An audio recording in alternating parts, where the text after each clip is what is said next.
It's 6:30 and I'm calling to order the Pickens County Council meeting of Monday, December 1st, 2025. This meeting is being held to conform with the South Carolina Freedom of Information Act and the Council's organizational rules. The public has been notified of the date, time, and place of the meeting. Public notice and the agenda was placed on the county website and the bulletin board at the County Administration Building at least 24 hours prior to the start of the meeting. First item up tonight is the invocation. Councilor Dale Holliday.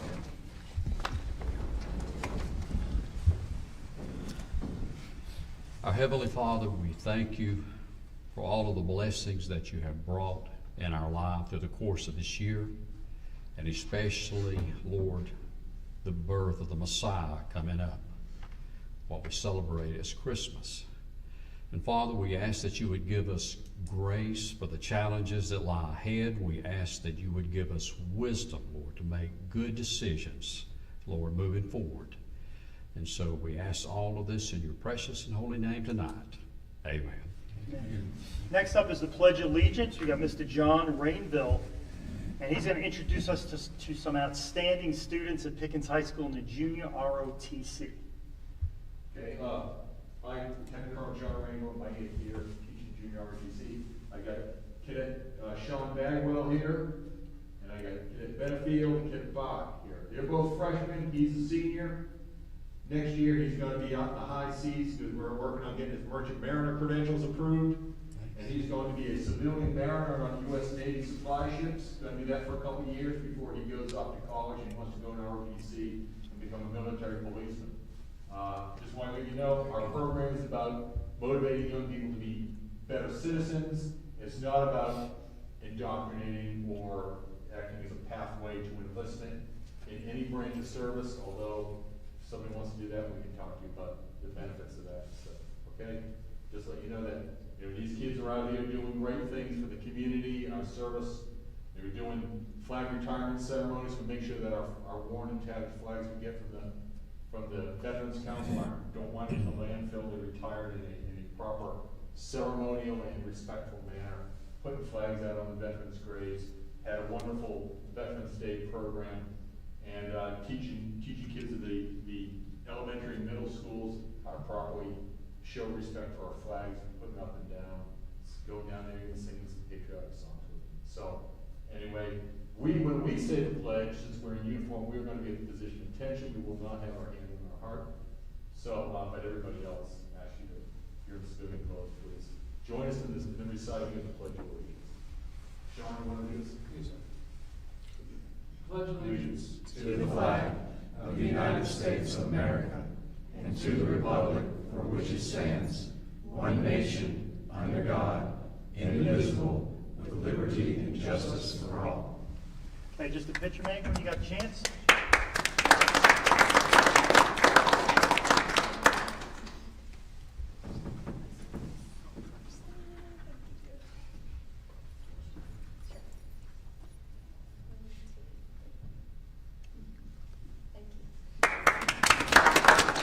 Thank you very much.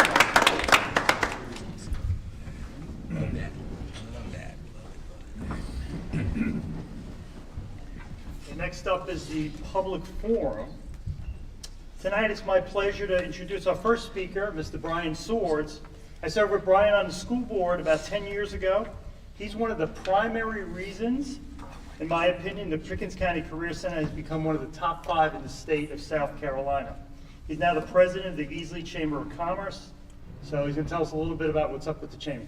Mr. City, I appreciate the invitation to come speak to you tonight. I want to start off by saying I appreciate the long-standing partnership, the positive partnership we have with the county.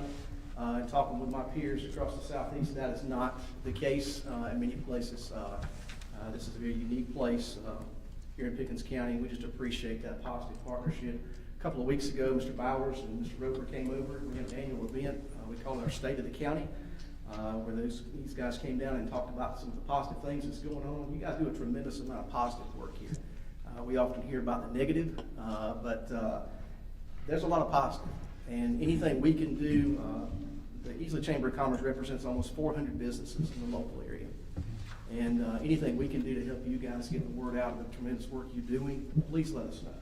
That's what we're here for, is to help you guys and work as a team. So anything we can help you do to communicate that. Just want to extend to you invitation of a couple of events we're having. This coming Thursday, our legislative update is at 9 o'clock. It'll be at the Tri-County Tech Easley campus. This is an opportunity to hear from our local legislative delegation before they start session in January. Some of the pre-filed bills and things like that is going to be going on in Columbia, and it kind of sets the tone of what the session is going to look like. And so we do a kind of a preview of that with the membership.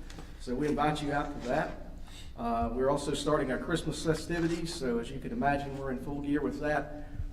And easily for a complete list of those, we invite you to go to our website, easily-chamber.org. The Easley Christmas Parade is coming up on Saturday, December the 13th at 6 o'clock. Next to Greenville, Easley has the largest Christmas parade in the upstate. Did not know that until last year.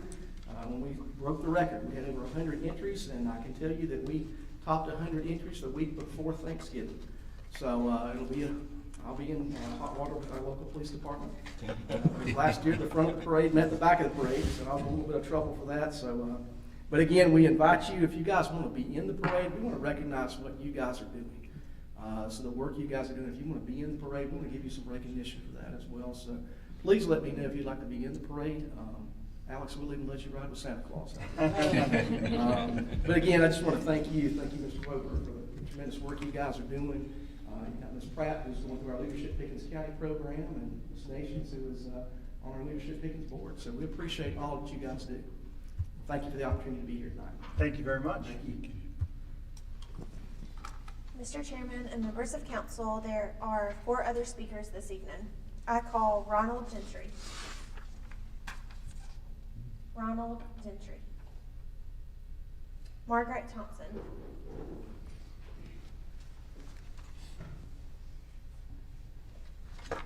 Good evening, Council. Mark Thompson, founder of Clemson Paul Partners. We're located in central South Carolina, and we occupy a Pickens County building that is owned by all y'all. But anyway, we thank you for that opportunity that we've been able to have this building. But let me tell you, on the flip side of that, I get a little miffed at that being brought up to me, because I just shared with Ms. Linville our monthly expenses to run that clinic. And on the average, we probably spend $15,000 to $20,000 a month on drug replacement. That's not including our salaries that we pay our staff. Then you've got our insurance. Just recently this year, we've had 2 incidents where a feral cat bit one of our techs. Well, if we didn't carry workman's comp, which will end up going up, because we've had 2 cases this year, out of that person's pocket or our pocket is $25,000 for a series of rabies shots. I saw the bill. So anyway, so it's not cheap in what we do. Now, if y'all took it over, that's what you would be facing, and it's not cheap. So I think with what we're doing the county a favor. And we're able to still keep it at low cost. Now, recently we had unlimited where we could do feral cats, but now that has since been cut to $30 a month. That's not going to get it. But let me tell you on the other side what we face. We can't get the vets.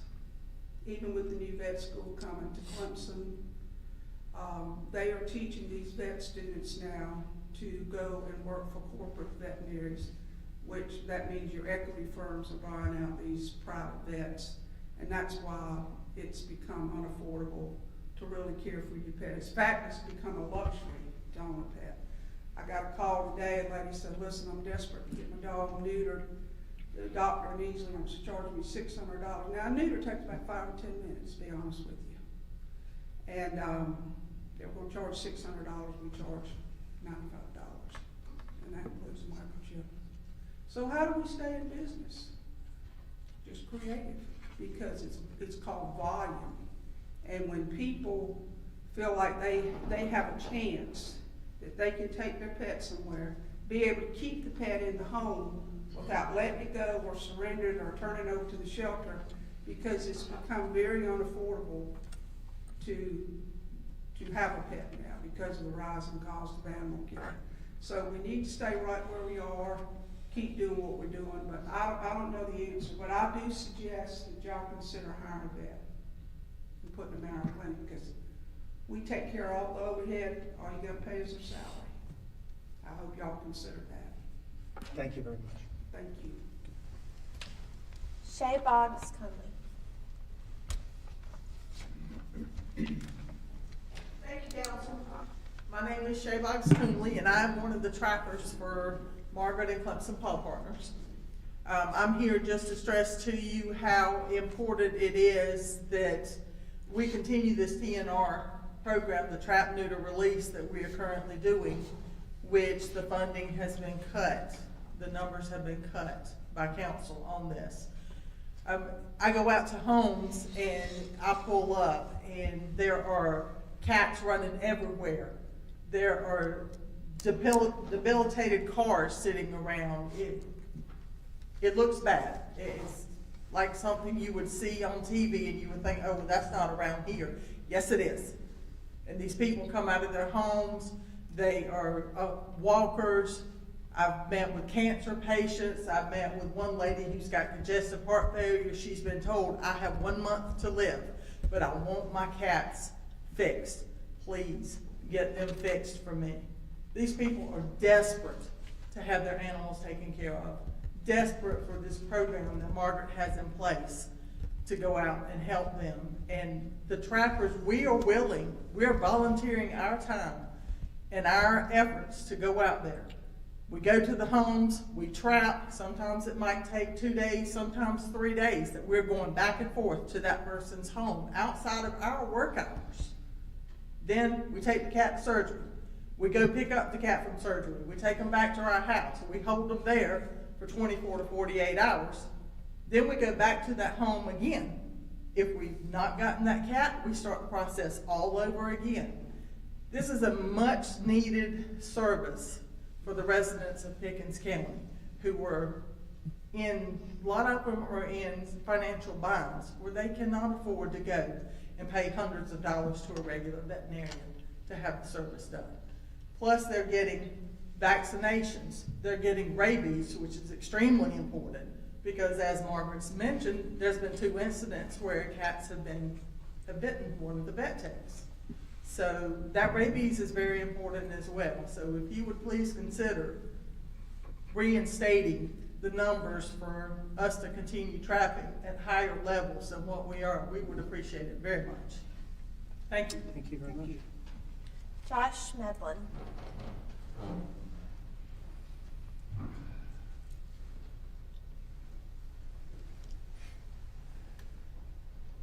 Thank you, Council. Last time I was in here, talked about veterans, that Pickens County doesn't offer too much for veterans unless they're 100% disabled.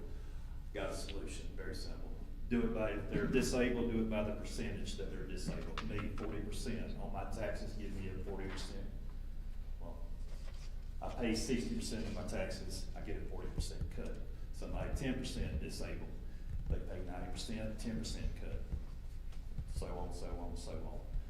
I worked out all the things in my head as far as people that are retired or done their 20 years, retired from service. They need to do something too, in my opinion. Whether it's half or whatever, that would have to be figured out in the long run. So that's my thing on the veterans, doing something for veterans. Because Pickens County doesn't offer nothing for veterans unless you're 100% disabled. Nothing. Next thing, taxes. I'm still kind of chapped on paying $1,900 on a truck tax. So, I'm looking at my bill.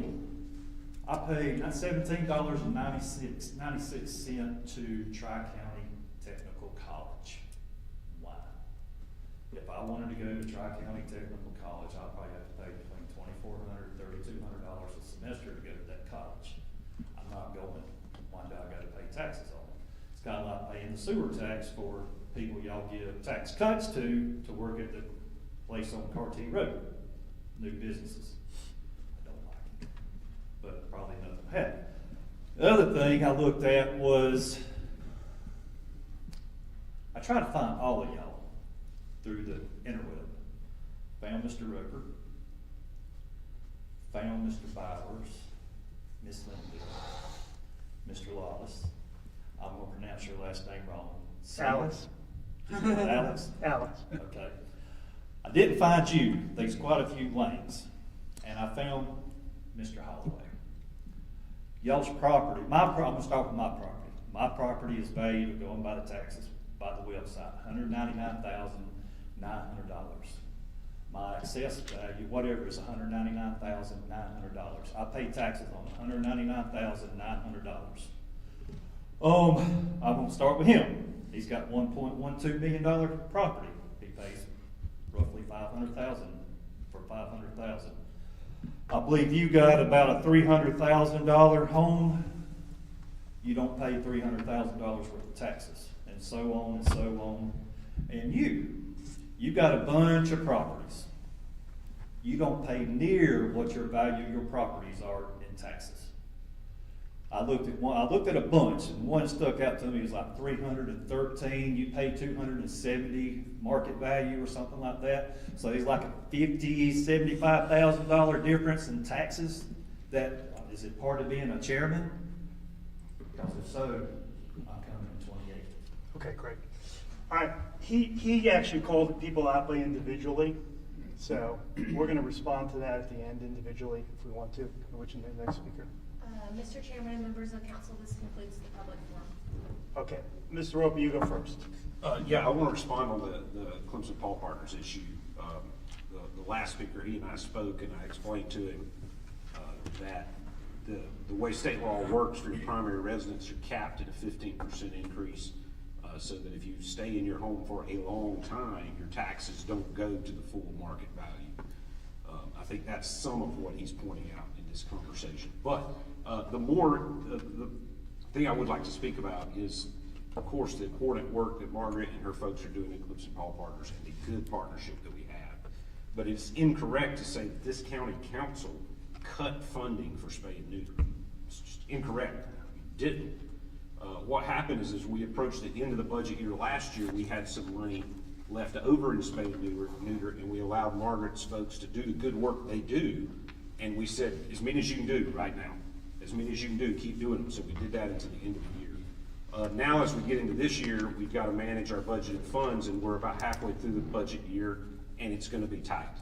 And so we've asked Clemson Paul Partners to go back to 30 as a cap. We've been running a pilot program in the Kateche Mill Hill area, and we trapped and neutered a bunch of animals on the Kateche Mill Hill to try to see if we could come back to y'all in the next budget cycle and roll out a bigger program that's countywide. And so we're excited about maybe that's going to be able to be justified and to bring that to you in the budget process. So thank you for what Clemson Paul Partners is doing, but I wanted to make sure it's clear that this county council did not cut that funding. What I meant were the spots, not necessarily funding. That's what I meant, for the spots. Can I just say, a single female cat and male cat, unneutered, unspayed, over 8 years will create 2 million cats from their offspring and their offspring and their offspring. 8 Okay. years. Thank you very much. Single male, single female. No, Margaret, no. We're not going to have a debate. Margaret, we're not going to have a debate. You had your 6 minutes. Okay. Anybody want to comment on what Mr. Medlin said? The only thing I have to say is Mr. Roper's 100% right. If you knew the history behind, I'll argue that house isn't worth $300,000. I do. I paid $100,000 for it in very, very rough shape and spent 8 years getting it livable, which is why I argued that the $336,000 valuation on it. That's nor here nor there. The 15% is the 15% max every time it goes up. And if you'll go back and track from 2000 and whenever that I bought it to today, every time that could go up 15%, it went up 15%. Without a doubt, it went up 15%. And it just is the way the state law is written, which is very similar to, you mentioned Tri-County Tech, Mr. Chairman, if I may, that's a statutory requirement to run the physical plant of Tri-County Tech. It's 25% Pickens County, 25% Oconee County, and 50% Anderson County responsible for that. I don't necessarily like that, but it's in the state law. It was written in the state law when the state technical school system was created, and that law has not changed since. Okay, anybody else? All right, I own 15 homes. I pay $32,000 a year in property taxes. I bought those homes as foreclosures. They sat on the market. One of them was for 3 years. Nobody would buy it. I bought it. I was wise enough and smart enough to do it. Now, the notion that I pay $300 on any of my houses or something is ridiculous. It's not true. I think it's anywhere between $1,600 and $4,000. I don't get the 4% assessed ratio on the houses on the houses I own, except the one I live in. So I pay 50% more than everybody else does that lives in those houses. The valuations, like he said, I have a house that's probably worth $220,000. It's probably valued at $220,000. The assessed value is $150,000. That's that $75,000 difference. Because there's a cap, they can only raise those valuations 15% a year. That's the law. That's it. They couldn't raise it more, and that's throughout the county. So I would love to see what you're looking at where you say I'm paying a $300 bill. The only thing possible is when you have rental properties, you have to pay taxes on the appliances. So there's a separate bill for the appliances on some of my houses. That may be something that's very low, or it might be a piece of property that's worth $8,000 and the taxes $100. But the homes, everything is $1,500 and higher, up to $4,000. So simply just not true. But you bring it to me, you show it to no. You had your chance. We'll debate it tomorrow. You bring that bill to me, show it to me, and we'll discuss it. Because I don't think what you said is true. Okay, any other questions? Any other comments? Okay. Well, I think we need to make it clear, we pay the same taxes everybody else in Pickens County pays. I mean, we don't, just because we're sitting here doesn't mean we get a different tax rate. Now, my personal place is in an agricultural, I grow pine trees, which I don't advise anybody going into right now. It's a drop. But, you know, I'm getting an agricultural exemption on mine, and it's family land too. I've been blessed. I didn't have to buy it. It's been handed down. But, you know, that's how mine is set up. Anything else? You want to explain the sewer tax again? Mr. Chairman, I'm glad to.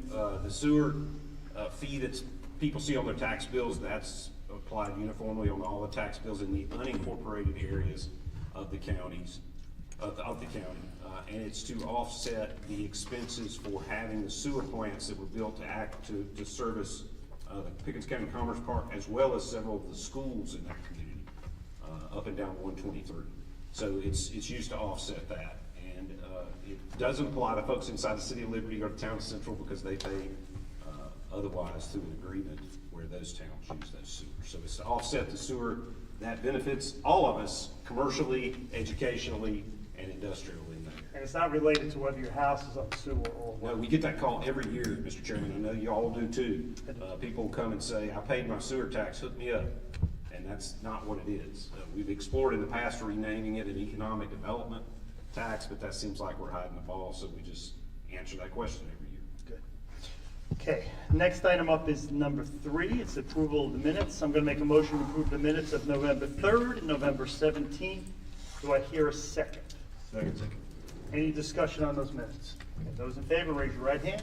Those opposed, same sign. Passes unanimously. Next up is item number 4. It's the administrator's report. Thank you, Mr. Chairman, members of council. It's my pleasure to present on a couple of matters that are operationally important here and we want the citizens to know about. The first one is, and you may have seen some reference to this, I want to make sure I message this the right way. During the holiday rush, 2 weeks around Thanksgiving and 2 weeks around Christmas, brown goods, which is not a reference to their color, I know that's confusing, but brown goods instead being construction debris, mattresses, furniture, things of that nature, those are still accepted during those 2 week periods. The 2 weeks that we're in right now around Thanksgiving and the 2 weeks that we will be in around Christmas. But we are not accepting those at the recycling centers during this period. And the reason we're doing that is because we're trying to be good stewards of our resources. And we know that during those periods, people are going to be bringing far more trash and far more cardboard and far more paper than they would be bringing normally. So that we can keep up with that demand, we're not gonna run trucks to the recycling centers for brown goods just during those 2 weeks. So we would tell the citizens to please do one of two things. If you have brown goods, construction debris, or furniture that you have to dispose of during those two-week periods around the holidays, bring them to the main landfill during the main landfill hours, and they will be accepted there. If you can't do that, hold them. In this case, hold them to past this Saturday, or the 2 weeks around Christmas, hold them until after the first of the year, and we'll be back per normal operations at our recycling centers accepting brown goods. So we ask for the public's patience. We're trying to adapt to what we know is going to be a challenging waste flow and planning ahead for that. Culvert updates. You all have seen some of these photos before in my weekly report. But these are culverts that are going in at Rocky Bottom. One has been completed. The other one they're working on this week as weather allows up there. And then the road will be repaved after that. This Rocky Bottom culvert has been a long-standing problem that we're able to finally remedy, and I'm very thankful to our Public Works folks. I can tell you that over the course of the last year, we have replaced 26 culverts and bridges throughout the county. It's some work that our county folk take very seriously. They're actually very good at it, and they work very hard at it. And it brings them to what we think is, and all evidence would suggest, the last one we have to do, which is Country Creek.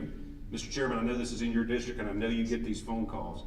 I think we owe it to the public to give the rationale as to why we moved Country Creek to the end of the line. We had it at the end of the line, and then Rackley came along after it did, but we moved Rackley ahead of it because Rackley had heavy traffic. Country Creek is a relatively short stretch of road up off of Highway 11, and the relatively few houses up there, and they have ready access on both ends of Country Creek to get to Highway 11.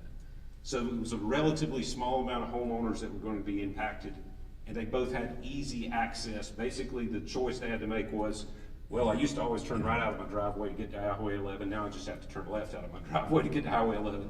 But we will be fixing it. As a matter of fact, I received an update this morning that the culverts for Country Creek Drive are being prepared now, and that we will be installing those in the first couple of weeks of January. So we're excited to bring that to a conclusion. Thank our Roads and Bridges staff for the work they've done. I was surprised when I heard the number 26 culverts and bridges that Pickens County's replaced ourselves, not including any DOT projects over the last year. And then we're always proud of our employees. We're so proud of 3 of our employees that we took their picture.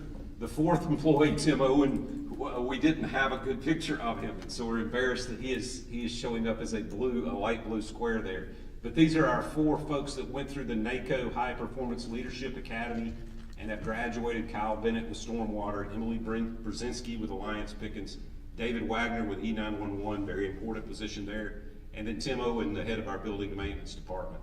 We did have a picture from his county ID, but it was many years old, and so we went with the blue block instead. But we're very proud of these guys. We're very thankful that they were willing at different stages in their career to invest in their own professional development. It's the kind of culture we want to encourage here. We're looking at our next group that we'll send through the High Performance Leadership Academy in the coming year, but we wanted to say thank you to these public servants for the work that they've done. Members of council, that's all that I have to report to you tonight, but I'll be glad to answer any questions you may have. Thank you very much. Any questions? Any questions? Okay, I got a few questions. When are the gateway signs going to be installed on Highway 11? We don't have that date yet, and I can tell you why. We've provided everything that we can control to DOT and to the contractor. But the holdup right now is DOT issuing the encroachment permit. And you will remember a couple years back when we did the wayfinding signage, that may have been just before you came on council, Mr. Chairman, but we waited and waited and waited for that encroachment permit to go. It's just a process with DOT where there's apparently a backlog.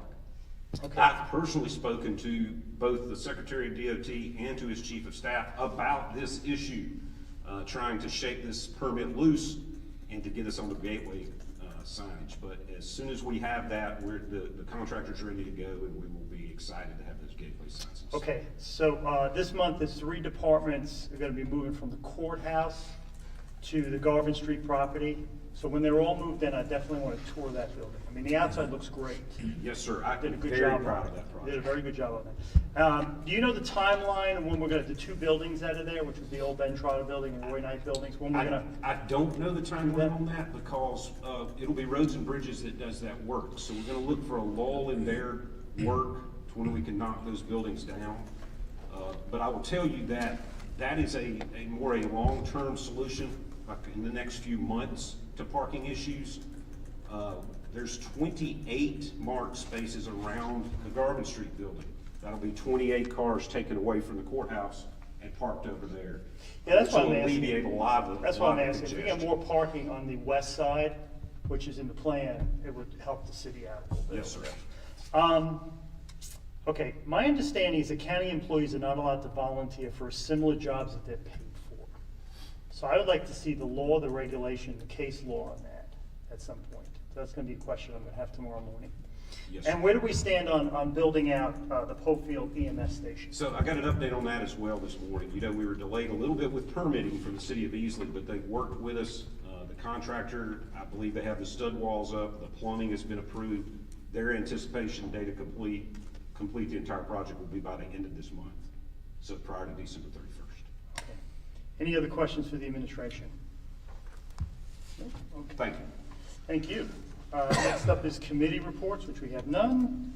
Next item is council correspondence. Okay, so we have, on Monday, December 15th, I'd like to schedule a work session for up to 3 items or maybe more items. And the first one's going to be a presentation from Councilor Linville on her idea of a new resiliency committee, so let's be prepared for that one. I understand you're going to have a guest for us. Number 2 is a discussion and second reading on the procurement code. That was a goal of the administration to rewrite that, as Councilors Lang and Holloway and myself also wanted to see changes in that, so we're going to take another stab at that on the 15th. And then third will be a discussion and first reading of amendments to the DSO. Some items, some of us had goals listed as goals on the DSO. Councilor Linville, Bowers, and myself. The Planning Commission also wants to make some 2 or 3 recommendations on changes, so we're going to entertain those. We're going to start on December 15th. That's probably going to go 2 or 3 months now. That's going to take some time. So that, December 15th, will be the last meeting of the year, so Merry Christmas to everyone on that. Any other council announcements? No? Okay, so we're good on council correspondence. Next up is motion period for new business. Any new business? On 1, twice, 3 times. Okay, next item up is 8A. It's going to be first reading of an industrial park that's located in Oconee County. So I'm going to make a motion to approve that as presented in the packet. Do I hear a second? Second. Second. Any discussion on that? Okay, those in favor, raise your right hand. Those opposed, same sign. Passes unanimously on first reading. Okay, next item up is number 9, ordinance of second reading. We have none. Next item is number 10, ordinance of third reading. There's none. Item 11A is the employee handbook. This was a goal by Council Lane to get that rewritten as it's, the last version was 2016, I think? Yes. That's about right? Yes. So you've been, Ms. Greer's been busy working on it with her staff, and you're up. All right, well, good evening, council. I appreciate the opportunity to present the finalized Pickens County employee handbook to you all for your consideration tonight. I want to first thank you for entrusting HR with this project. It was a cross collaboration between HR, senior leadership, administration, both attorneys, employment law attorney Matt Johnson and Destiny Pratt, as well as Council Lane. And then I'd also like to thank our marketing team for the new design of the cover page. So this revision was a large effort designed to modernize our policies and to ensure legal compliance for both state and federal laws, as well as aligning our practices with comparable local counties across South Carolina. So this did include benchmarking with several peer counties, which included Greenville County, Orangeburg, Berkeley, and so forth. Before moving into the revision of the handbooks, I wanted to provide you with a brief overview of personnel and population. So Pickens County currently employs a total of 771 employees. So out of that group, 588 are full-time employees, 61 are part-time, and 122 are part-time temporary. This does include your appointed and elected officials in that count, which all work collectively across approximately 46 departments throughout county operations, which many of you know include public works, public safety, courts, administration, and so forth. Our workforce is split between two major operational groups, which would be safety personnel and your general government employees. Safety personnel account for 449 employees, whereas your general government employees are 322. From a population standpoint, the county has approximately 131,000 to 139,000 residents for the year 2025. That number is very important when determining the workload that our staff is carrying every day. In addition to active employees, I thought it would be important for you to know that the county benefit plan covers 1,200 members on its medical plan alone. This includes employees, spouses, dependents, and retirees. I'd also like to move into the existing benefits that will be continuing. So Pickens County will continue to offer a competitive benefits package, offering 2 medical options, your dental, vision, life, holiday pay, state retirement, paid leave, deferred comp, an on-site wellness clinic, employee assistance program, and internal and external professional development trainings. So while some of these policies within the handbook have been updated to modernize our approach, our existing benefits program will remain unchanged with the exception of paid leave. So with the understanding of our workforce, our population demands, and the continuity of our employee benefits, I'd like to highlight the key revisions of the handbook, the employee handbook. As you'll notice, the handbook has been divided into 9 major sections with subsections to provide clarity throughout the handbook, as well as making it more employee-centered. It now includes a welcome message, organizational narrative, county history, mission statement, an ethics code, and so forth. So tonight I will highlight 4 of the major revisions that I made that council may find most significant, that will have the largest impact on employees. And that includes PTO conversion, an addition of Veterans Day for holiday closure, telework, and then an updated wellness policy. So for PTO conversion, this will be one of the most substantial revisions in the new handbook, in the transition from a traditional accrual system where vacation and sick leave are counted separately to a more unified PTO system. The PTO model, the goal here is to offer more employees with greater flexibility and autonomy in managing their time away from work while also aligning more effectively with family medical leave. By consolidating leave into one accrual system, employees will have more flexibility during life events and health events such as serious health conditions, family caregiving, childbirth, bonding, which I believe will support previous discussions among council to allow new parents to have more accessible and flexible leave options. Operationally, the accrual rates are designed to mirror the combined amount of vacation and sick leave from the 2016 handbook, ensuring that employees do not lose time through this transition. This policy also includes a structured rollover allowance to ensure employees can build sufficient reserves for extended absences.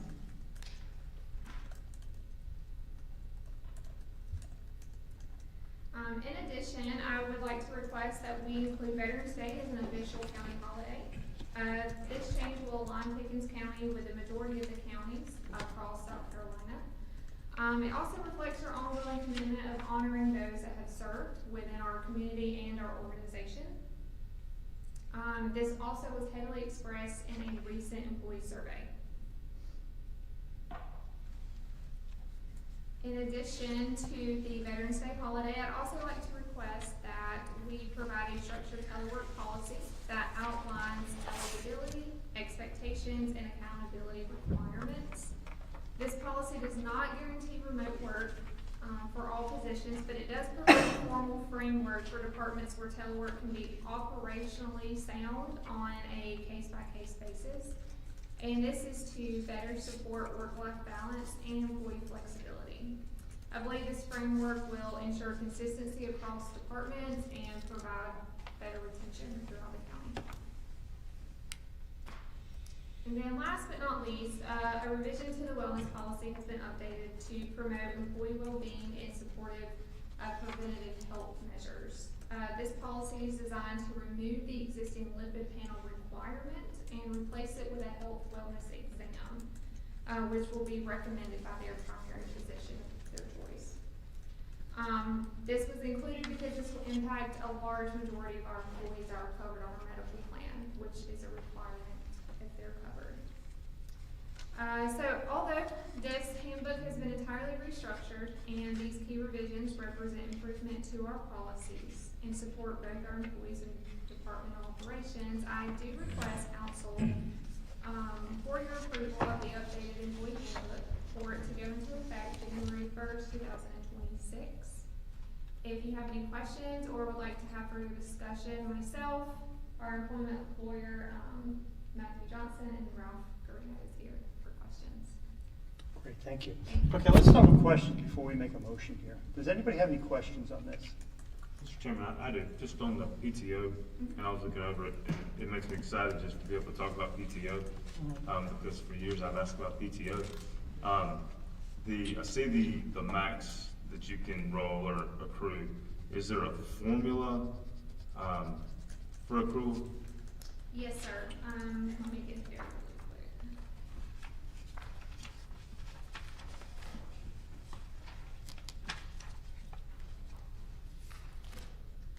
All right, so the formula is based off years of service. It's going to mimic exactly what the 2016 handbook allows. We're just combining your sick accruals and your vacation accruals into one pot, essentially. And then you will be allowed to maintain a reserve where you can roll over 90 days continuously. So let's use an example. December 31st, I have 90 days going into January 1st. That year, I will continue to accrue 30 days, and then if I don't use that, I'll lose the 30 days, but I'll maintain my 90 days that I reserved. So where is that formula in the book? Where is Should it? be a table somewhere. Isn't there a table? There was, I saw. There is a table, it is on page 39. Yeah, that's your service and annual accrual cap. Mm-hmm. But it like, as far as accruing per pay period kind of thing? Oh, I see. You understand what I'm saying? I do. We can include that. I have it broken down in writing, but yes, we can include that with language. I just think it's plain easy, and folks understand. If I've been here 2 years, I'm gonna accrue X amount. Some people will budget it out, saying I gotta work X number of hours to get X number of hours off. And some people just like to know. That's the reason I bring it up. Any other questions? I had a question about that too. I saw there was a sick day bank, but how does that work with PTO? Because if we're no longer making a differentiation of sick leave and vacation, then how does a sick leave bank work? That's correct. So that is actually highlighted in one of my topics. I was hoping it would be brought up. This is for council's consideration. I did not bring forth the sick leave bank into the new revision of the handbook, primarily because it will be the employee's own responsibility to reserve their own bank time. So every year they'll have the opportunity to save up their time if they want to with that 90-day rollover. And so the idea here is it'll better support their leave without needing to donate towards a larger bank that's hardly ever utilized. Any other questions? Yeah, I have a question on, you mentioned on the PTO and the rollover with family leave questions that we talked about that, previously. So can you explain how you're using that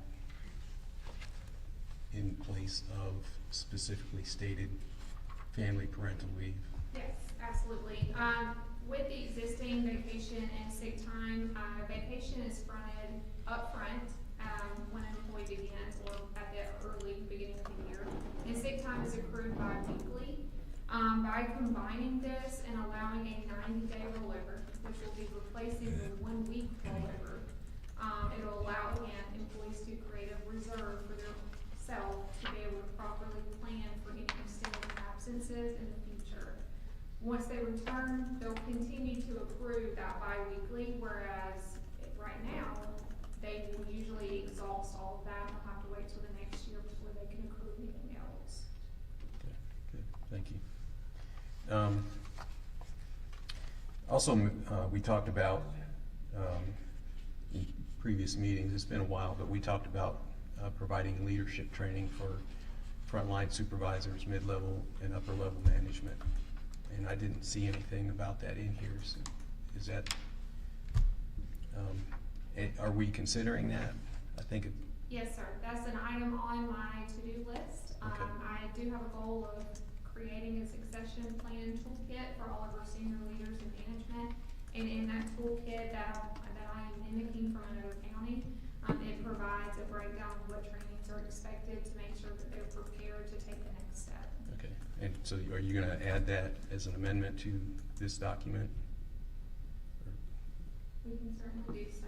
All right, because I mean, you're gonna place that in here, correct? So that people know, I mean, employees need to know as they move up, you know, they're gonna get this type of training. You know, again, when I was in the Air Force, I knew as an airman I was gonna get airman leadership training. I knew as an NCO I was gonna get it. I knew as a senior NCO I was gonna get it. So, I mean, it's just good policy to have that available to our employees. That they know if they want to progress, they're going to get the training that they need to be good leaders, right? How long would it take to do something like that? Put a program together like that? I would defer to the experts over there. I see the labor attorney right there. A plan right in place that's ready to give to council, but that's one of our goals, especially looking at the budget, as I'm looking at the 27 requests. It doesn't seem like we have a uniform policy. People just kind of request, I want to go to this conference for training, or I want to go to this national organization training. I think, and Sam's looking at it, I don't think we have anything ready for council. But we do need to have a uniform policy of where people start out. Some people are doing the Pickens leadership, but we don't have it designated in writing. When someone comes in, they're going to go through this program. But we didn't want to stop from having the handbook presented to council just for this one area, but it's one area that we'll continue to look at and bring back to council for consideration. This is probably something in the future then. Yeah. Yeah, you could just work with staff on it if it's something important. I mean, I don't object to it. I don't know if anybody objects to it. But I mean, you could just work with them and come up with a proposal. Okay. We have to go and have this done by. Yeah, that's fine. And Is that Yeah. okay? we hadn't had that part completed, so we didn't want to hold everything up. Yeah. For that one second. Okay, that's why I just, you know, asked if we can add that as an amendment later on if we need And to. that's Okay. what Sam was working on. Okay. All right, any other questions? I do. Okay. I want to ask real quick, I want to clarify that thing you said about having 90 days. So if I'm looking on your chart on page 39, I've been with the county for 3 years. It says my annual accrual cap is 176 hours, which is like 22 days. So, but you were saying you get 90 days. So right now, our existing staff have the opportunity to save their sick time, existing employees. So we have a lot of employees that will have their existing sick time roll over. That threshold will be 90 days. As a new hire coming in, you are correct, you will accrue 176 hours that year. They do not have to use it, and they can roll over that entire amount for the next year if they are planning to be out for an extended time. Okay, but, so the only employees who've been here for a long time and have not been using their sick days are getting these 90 hours? Like, if they had been saving up for a long time and had 90 days, then that's the maximum you're letting them bring into this new policy? Technically, because a new hire hasn't been here long enough to be able to establish. Okay, but if a new hire started January 2nd, and in their second year of service, they have a baby, the maximum they would have is their 22 out days from the first year and 22 from the second year. So if they never took a single vacation or sick day, the absolute number of paid days they would have is 44. But that's assuming in 2 years, they never took a single sick or vacation day. So that 90 days carries, that's just for people who've been here for a super long time and have not taken a lot of sick day. Well, the goal there is to try to get employees, let me back up. So right now, we do have some staff that will utilize their sick time as soon as it's taken. For Right, busy. of course, yeah. And so the idea here is to be accountable for their own time and to try to reserve that for that long-term planning is what I would like to say. Not all cases are something that you can plan for, but I think this would better support that. Okay, so it's still gonna take several years of taking 0 leave to save up to be able to take. You To actually, get up to 90 days. Okay, Can- thanks. just for point of clarification, your annual accrual cap is 176 hours. You're not gonna have 176 hours this year, and then another, it's not gonna go to 44. 22 days is the max you're gonna get in any 365-day period, right? That's correct. Okay. But if you didn't use them after that year, so you took 0 days, the next year, do you start at 0? No, You lose them, that's right, okay. So the most you can get for your first 4 years here is 22 days. Paid for, okay. Any other questions? Okay, I got a couple questions. Did you have a question? No, Okay. I appreciate it. Do you have mandatory exit interviews? They are not mandatory, they are optional. Who has the option? The employee. And how does he go about doing that? When someone separates employment, it's an automated email that gets sent to their personal and their county email if they are still employed here. Most people work a 2-week notice. And then they have the option to click on the link and participate. It is not mandatory. So participate, is it in writing or they have a face-to-face? They can opt into a face-to-face. They can contact HR and have that scheduled. If not, they can take the survey. It's like a survey link that's Okay. emailed. Yeah, because people leave walking out the door sometimes have something to say and they should be heard. Okay, let me see if I understand this right. 40 hours a week, 10 years. Let's talk about that person, right? They have 40 hours a week they work, they have 10 years of service. They're given 240 hours of PTO, or 30 days, which is 6 weeks in paid time off, is that correct? Yes, Okay, then the 12 holidays are in addition to that? that is correct. Okay. The old system, it seems like it was the same, right? In the old system, this person had 144 hours of vacation time, then 96 hours of sick days, or 240 hours, or 6 weeks total. Is that correct? Yes, So you didn't increase. The only thing, did you add a holiday? You went from 11 to 12 days? that is correct. Okay. I just want to see if I understand. Okay, I'm not trying to change this. That's not my purpose here. I just want to say, one thing we went into, going into this, we looked at the same amount of rules that they have for vacation in sick time and not adding anything or taking away. I see I want that. the employees to understand, this isn't like we're trying to put something in there to decrease the amount of time you have. Yeah. We're just merely taking what you currently have for vacation that you accrue at, sick time, which is 1 day a month, combine that into PTO.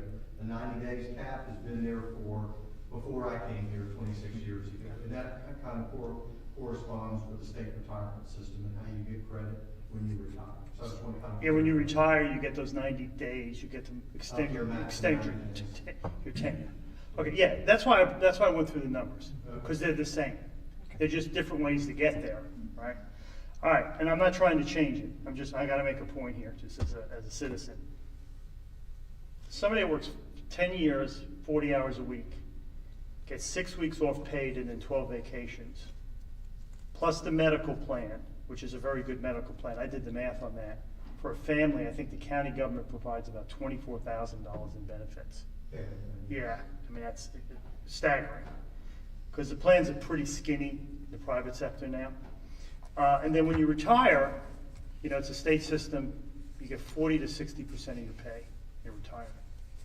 Now, this is very generous in an absolute sense. And I think relative to taxpayers who work in the private sector, I think it's generous as well. Like I said, I'm not looking to change it. I just want to make the point because there's a lot of people out in the private sector. The pensions of defined pension plans have gone away for the most part. Now, this is a very lucrative pension plan. The medical plan is a Cadillac plan. And then you look at all the paid time off. It's very generous. I just want people to know that the taxpayers of this county Wish my retirement. Yeah, right? I mean, yeah, the taxpayers of this county really sucks. value their employees. That's the point I want to make on that. I'm just going to make a motion to, do you want to, Councilor Bowers, do you want to wait until they make a change that you want to put in? Because nobody's objecting to your change. Do you want to see it with your eyes, or you just trust them to do it? I trust him. Okay, so you got to do what he says, okay?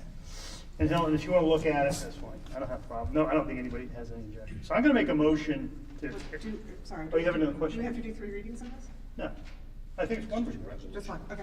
So I'm going to make a motion to accept the employee handbook as presented with the change that Mr. Bowers, Council Bowers is looking for, and we trust you to do that. So do I hear a second on that? Second. Okay, any discussion on that? Mr. Chairman, I do want to, just because we went in great detail discussing this family leave before, I know we talked about trying to guesstimate the number of people that it affects a year. Do we have any idea how many the family leave, when I say family leave, like, you remember the conversation we had a couple months ago? Yes, sir. Do we have a guesstimate? Well, the last number I provided for family leave, and I'm correlating that with FMLA, Family Medical Leave Act, we had approximately 33 people that had taken that leave last year, last calendar year, 2024. Okay, and Ms. Limble, correct me, we were discussing how many, we were discussing specifically around childbirth with family leave prior to. The only reason I bring this up is, if you're here 0 to 4 years, the max you're gonna get off is 4.5 weeks for a new child. Our competition, and I don't disagree, our benefits, our package, everything is phenomenal. It really is phenomenal. But as a young person that comes to work for the county, in the first 9 years of their career, you're not going to get more than 5.5 weeks off with a new child. Would we entertain subsidizing 2 weeks for those folks under 10 years to get them to 6 weeks off for birth or adoption, however the verbiage we used before? Is that something that we would entertain? You're asking the rest of us? I am asking the rest, yes. I oppose it. I mean, like I said, I think, first of all, that would be an extra benefit, giving them an extra holiday that's in there now. I think these are just very generous. And just the ways I mentioned, pension, the time off, accrual of days. In most businesses, you don't use your vacation, you lose it. I mean, accrual of 90 days. If you have, I just think it's very generous, and it's just another benefit for people in the workforce that don't get this benefit themselves. Most of the counties don't get this benefit, paid time off, family leave. So I just think it's too much. I think it's too much. I could see if we're in a situation where we had trouble with retention and people were coming storming us with this as an issue. But like I said, I just did the math here. The typical year that a person works is 260. There's 52 weeks times 5 is 260. Now you have vacation, paid time off, sick days. A person with 10 years experience is working 218 days a year. Everything else is paid above that. That's pretty generous. I mean, most people work in 225, 230 days a year. I mean, I was in management. So that's very generous, like you said. I think the numbers are great that we're doing. I mean, I think we have pockets and places at times where we have trouble hiring, but I think overall, that's why I made my point. So just to counter, not even really counter that, but to clarify, I guess, my statement, I agree about the 90 days and all, but I'm talking for those folks that are just starting, the 0 to 4 year, they're never going to hit 90 days. That's not something that's going to be in their bank. And I guess it would be the counter to, and the only reason I consider it is, again, when you look at what the state's doing and the people that we're competing with, and that's the reason I limited it to that early group, that 0 to 9 group, if you will, because those are the ones that will never, that 90 days is not something they'll ever see. Well, I can't say ever, but according to this manual, they won't. Right. Why do you have to show me the math on that again? So it's page 39? Page 39. So if you look at the 0 to 4 and then the 5 to 9, you're like at 4.4 weeks off and then 5 point something weeks off, so you're never at 6 weeks off. And when I think about our new hires that are in childbearing age, just the reality of it, they're not gonna get 6 weeks, which is what a lot of folks see as standard, on the private sector and outside. So that's what I'm asking, is if we would entertain the thought of adding or subsidizing up to the 6 week mark for those individuals. Okay, so let me catch up with you on that. So let's say you got a 40-hour employee that's 5 years. That's 216 hours divided by 8 is 27 days paid time off. I mean, I think the first year I worked, I'd be surprised if I took any time off. I know it was different. So, Workaholic. well, But I mean, I would be 90 days. I'm being very specific around childbirth in my statement. I'm not saying just general, give them extra time. I'm being very specific in my, around childbirth. No, but you're saying here, you're making the argument that They're gonna get 5 they can't weeks and 2 accumulate, days off. they can't accumulate paid time off, and I'm sitting there at 27 days a year. That's right. If they accumulate 27 That's taking days. 2 or 3 days off a month. If they accumulate 27 days, that's 5 weeks and 2 days, right? Yeah. Okay, that puts them shy of 6 weeks. That's what the state gives. And so what I'm saying is subsidize to get them the other 3 days off, specifically around childbirth. That's what it. Okay. And like I said, I'm looking at the 27 days for a 5-year person that you're given every year paid, and you could accumulate onto 90. I think that's very generous, and I think most everybody would be racking up days. It can't accumulate up to 90. You can't. No. That is only for the people who, Are vested. starting in currently. January 1st, are vested currently. That 90 days is not for anybody else. It's just a way to make sure the people who've been here for 2 decades aren't losing their accrued time. So you understand what I'm trying to say? Well, then just clarify that. See, is that true? So who gets to start accumulating days towards 90 days? Who does? Yeah, Nobody. everybody. So what you just said is incorrect. Okay, so I'm here 1 year. I'm Alex, okay? I'm here 1 year. I'm working 40 hours a week, okay? And I'm an 8-hour employee. I'm getting 27 days paid time off, right? Well, Two, if two you're six. at 40 hours, 0 to 4, you're getting 176 hours. No, 5 years. I've been here 5 You've been years. here 5 years, so that's 216. Divided by 8 is 27 days. Okay. I'm accumulating 27 days. I take 3 days. I take two weeks vacation. Let's say I take 2 weeks off. So that's so that's 10. So 17 days I get to accumulate. Am I allowed to accumulate those days immediately? You'll accumulate it over each pay period. No, but I mean, after 1 year, do I have 17 days or is it 0? You'll, at the end of the year? Yeah. You'll have 17 days. Okay, so that's incorrect in what you said. Didn't you tell me they couldn't accumulate those days? They cap at that number you see in front of you. You can never have more in the bank than that, no matter if you don't take a single day off. You just stop accruing. Somebody explain that, because that's not true. Yeah, so I'm gonna make sure we're all saying the same thing, but let's just say, we'll start out very basic. 40-hour person, they get 176 hours divided by 8, I think that comes up to 22. So they start January 1st, they're gonna start accruing every pay period. By the end of December, they'll have 22 days off. They don't use any time, they get to roll forward 22 days. The next year, if they don't use any time, they get to roll forward 22 days. So they're at 44 in their second days year.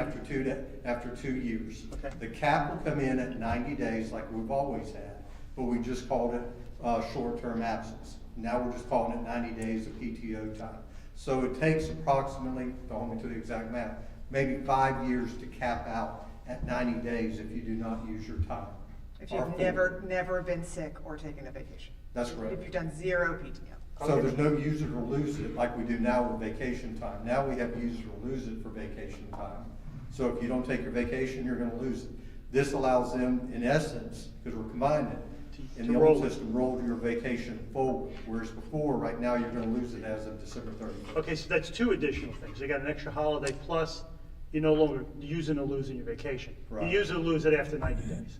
Okay, Right. so you were saying to me that they didn't accumulate the 90 days right off the bat. I misread it then. Okay. I misread it then. Okay, so my point here is, you know, you're immediately, you know, 20, let's say if you're 22, and you take 15, you got 7 days that year, and you can just continue to go forward. And you roll forward 7 days. Okay, and then after 5 years, you go up to 27 days. Like I said, I think it's pretty generous versus where I was at, man.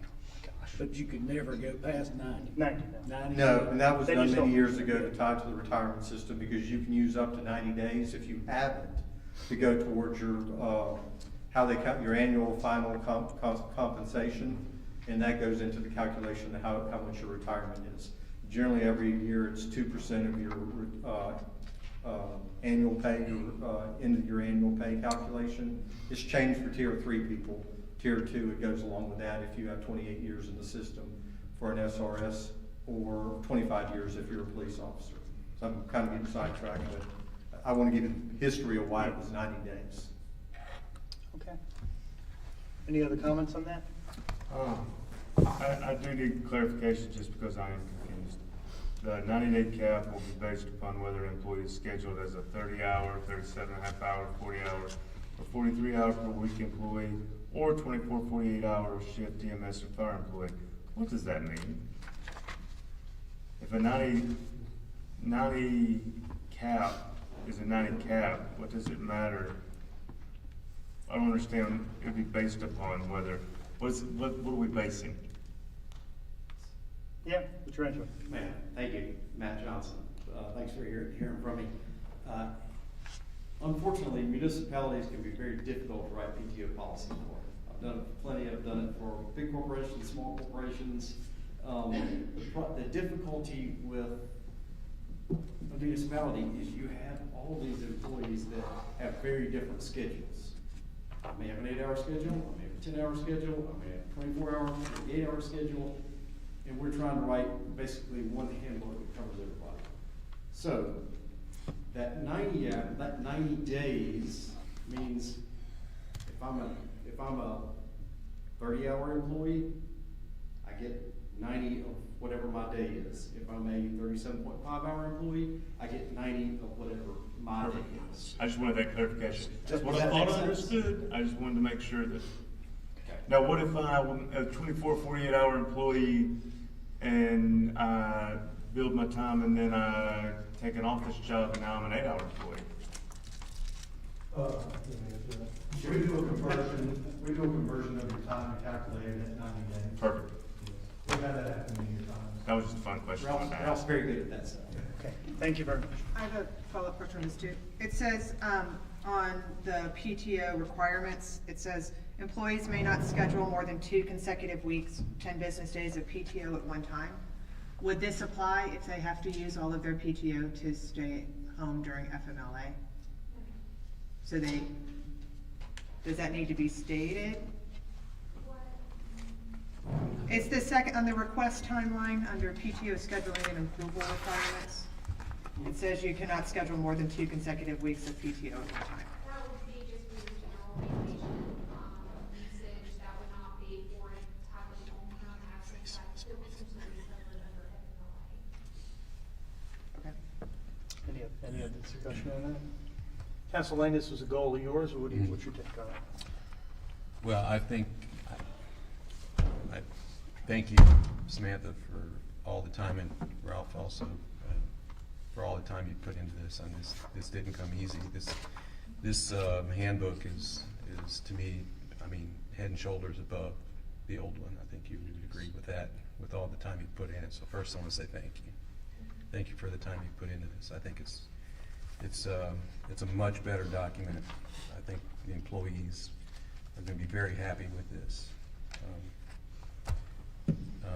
especially after we go back and do the amendment later on that you're going to do. So I just think it's a good start. I've got another question, if I could. Sure, Actually, go two for it. more questions.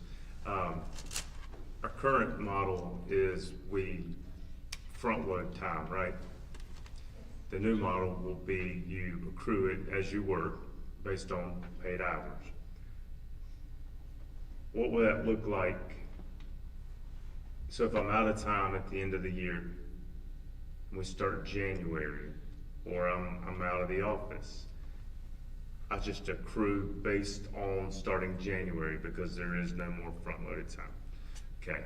The second question, and I did see in here that we won't pay out upon termination or quitting, and I agree with that 1,000%. Do we want to consider the option at our discretion to offer a buyout? I think about liabilities and things, and I know some organizations do that. Not a guarantee, not we're going to do it annually, but if we wanted to buy out PTO, is that something we want to include in here, or is that something that we even want to pick up and talk?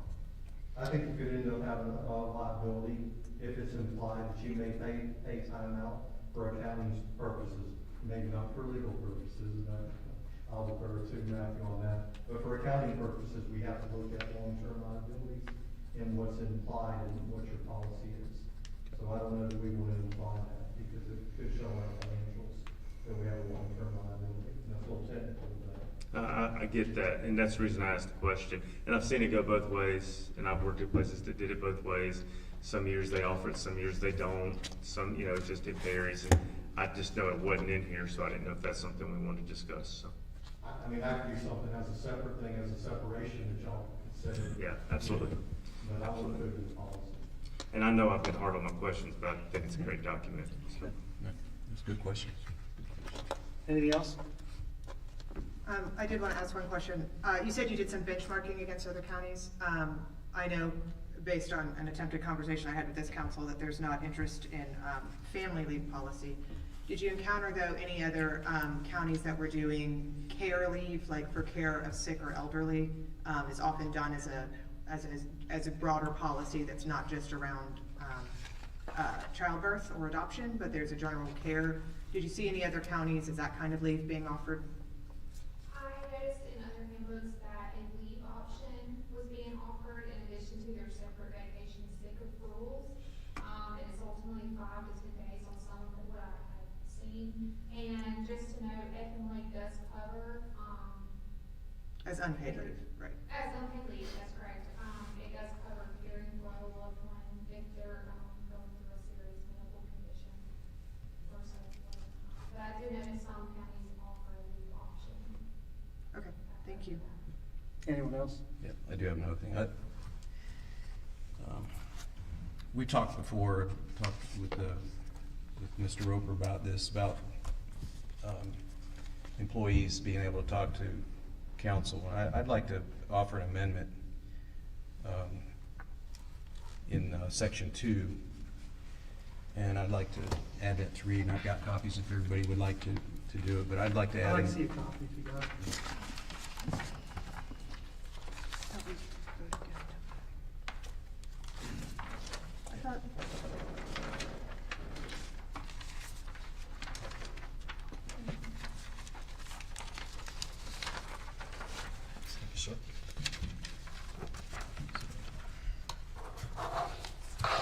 I'd like to offer this, especially in light of the ruling we received earlier today from SCAC, or comment received. I'd like to add an amendment that county employees are free to approach and to talk to county council members, especially the member of the district that they're in, because we serve all the members of Pickens County, all the citizens of Pickens County, with no exclusions. The county employees are not excluded in that. So I would like to add that, and then the counselors are free to listen, but as state law dictates, are forbidden from giving orders or instructions to employees, as well as taking action to deal with situations or solve problems employees face on the job. Can I point of order question? Sure. In our council work session, there was a discussion about making changes to council rules, and then we voted that down, that we weren't going to make a discussion of council rules. And then we had talked about the employee handbook having a policy for, yeah.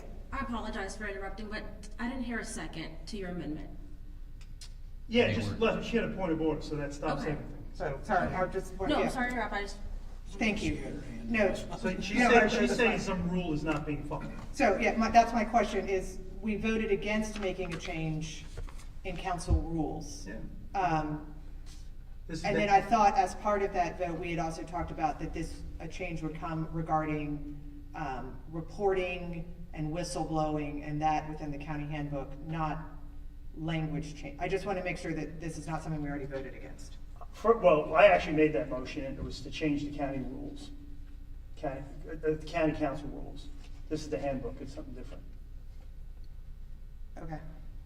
Okay. And the wording is different as well. I mean, I was asking questions and speaking, well, I mean, just to be honest, I mean, just to be clear. I was saying that we would be able to ask employees questions, which is not part of this. And councilmen could approach employees and employees approach councilmen. Now, he's just saying that employees can approach councilmen, just that one side of things. Okay, and it's in the county handbook, so it's different. Okay, thank you. Honestly, I probably would have split. I didn't think we could change the county handbook, so that's why I did try to do it over. Okay, I just wanted to clarify what we were changing. I got it. Okay, so I'm going to second this right here, word for word. That's what your motion is, right? Yes. Okay, any discussion on that? Okay, now. Let's go down the line, okay. You go. Oh, you said go down the line. Unless, Mr. Bowers, you got something to say? I do, but I can yield the floor when I pull it up. Okay. This, to me, the issue that we uncovered during our council work session was making sure that employees felt that they had a method within staff to voice concerns. And we had given direction to Ms. Greer, I thought, to make sure that there was a clear policy on how to report grievances, and if your immediate manager is not the appropriate person to approach, who you should go to instead, and if there were whistleblower protections for people who wanted to make complaints, and had sort of felt like we wanted to make sure that that was clarified, and we didn't give you much time. That was only 2 weeks ago, so maybe that didn't make it into this yet, but I'm not saying no to this, but to me, what I felt that we had uncovered in that council session was more of a way for grievanced or frustrated employees to be able to have a way to come to an authority figure with a complaint, and we were concerned that maybe county council is not the best person for that, and we wanted them to have a way where they felt comfortable doing that within the staff system. I don't think that conflicts with this, though. I mean, they probably don't either. This doesn't address I mean, any kind of grievance. This Yeah. is not the purpose of that, to address grievances with the council. Yeah, we're not here to solve problems. It says No. councils are free to listen. I think, did you want to respond to me? Or? We do have an open door policy that we've added in here that allows Okay. chain of command and staff that employees begin to meet. And if they don't feel comfortable going through chain of command, who they can approach for that. And then there's also. Thank you. grievance procedure that is included. Thank you. Appreciate that. Six, yeah. But they may not be approaching a county councilman with a grievance. That's I know, but when we were drilling down in the workplace, in the work session, my memory of that is really what it came down to. The counselors who'd approached it most were people who were upset about something and didn't feel like they had another place to go. So I wanted to make sure we were addressing that core concern. Okay, all right. And what else? Yeah, all I would say is I don't think it needs to be in section 2. I think it should be in section 1.5, which is the Home Rule Act. And if you're gonna put it, because I'm assuming you're going off of, the Bradshaw opinion is what this was based off of, correct? 1.5, is that where you want to put it? Well, I'm gonna ensure that I understand that this came off the Bradshaw, so Yeah. that's directly saying that your First Amendment right can't be impeded by the Home Rule Act. If I'm reading that correct, that's what that says, right? We don't have a copy of this document. From SCSC? No, I was, No, from Mr. whatever Wright. the amendment was, we don't. Yeah. Well, I'm just simply saying, the Bradshaw, it's saying that you don't give up your First Amendment right because of the Home Rule Act. Am I reading that correctly?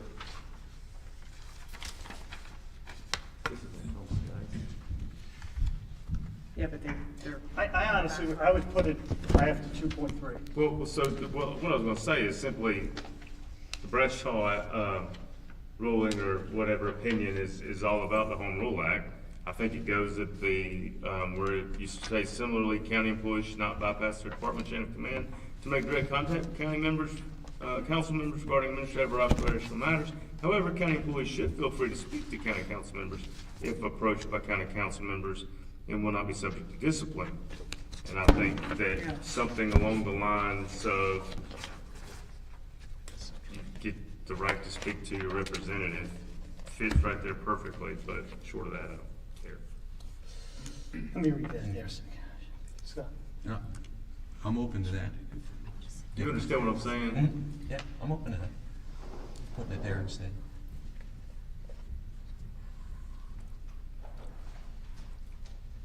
You didn't make enough You didn't make enough copies. Sure. Sorry, I apologize. If I'm understanding what SCA said about the bread shop.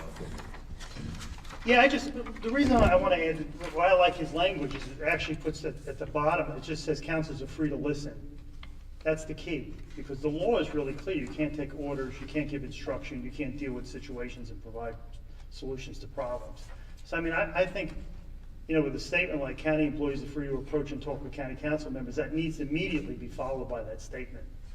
So it's balanced, because that's what the law is doing. I think it's balancing the First Amendment right of employees to approach their elected representatives against the idea that these employees work for and take direction and order and instruction and problem solving goes to the administration. So that balances the two. I understand, and the only reason I think it fits under 1.5 is because it balances out where it fits in home rule, and that's. Yeah, I'm okay with that. Stick it anywhere. I'm agreeable to that. And the law's referenced there as well. Right. I don't think that's gonna solve the problem, but if you're strong about putting that in there,